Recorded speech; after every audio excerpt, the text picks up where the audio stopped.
As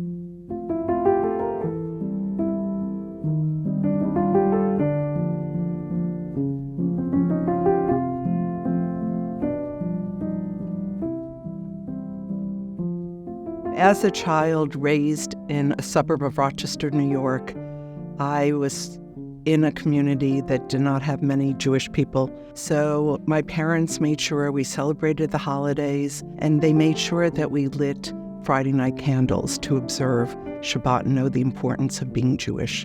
My grandparents were from the old country. Some of my parents' best friends in Rochester were Holocaust survivors. And so my Jewish identity evolved quietly in Rochester.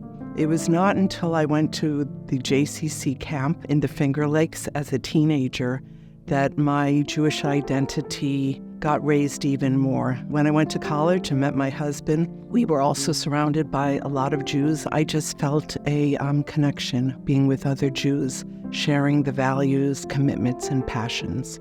From an early age, I saw in our home how important it was to give back to the community.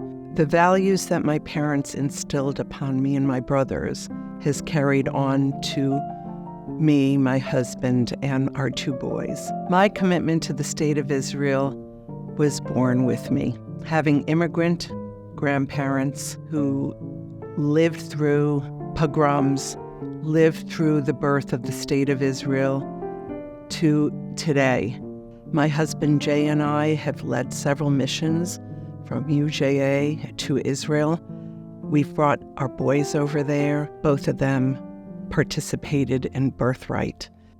When I stopped practicing law as a litigator, I wanted to give back to the community, and I found myself developing and leading UJA's government relations and public policy committees for 17 years.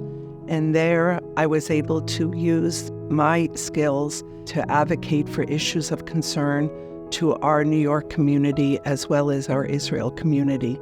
I spent years on Capitol Hill meeting with elected officials, cultivating relationships, and advocating for the Nonprofit Security Grant Program, which JCRC does so much work in. I have learned that from educating and advocacy, one is able to make a difference. And I have been proud and thrilled to use that work to now serve on the board of JCRC in a leadership position. We are here to build consensus, cultivate relationships, meet with people both locally and in Israel to raise and heighten their awareness of issues of concern and why both New York and Israel need to be a safe and secure community and state. In particular, the Center for Shared Society, which I co-chair,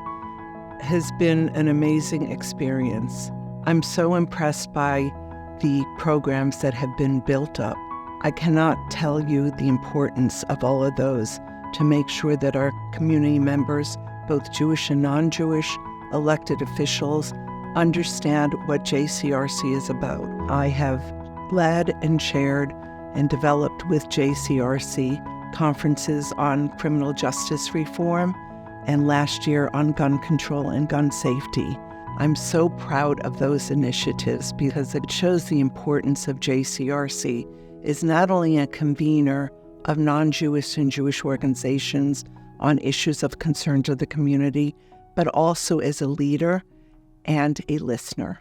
I am so honored to receive the inaugural JCRC Communal Leader Award. From the age of 18, when I received the Monroe County Upstate Community Service Award, to today, I think it's important for the community, for my kids, and for the next generation to hear and learn that giving back does make a difference. My husband, our two sons, our two daughter-in-laws, and now grandchildren see that Cookie is always busy, whether at meetings, on calls, and Zooms. While I have a lot of time for them, they know that those measures and actions that I take is so important to enrich our lives here and their lives. I have always subscribed to lifting the voice of others who cannot be heard. You can make a mark in the world by your actions, whether baby steps or great leaps.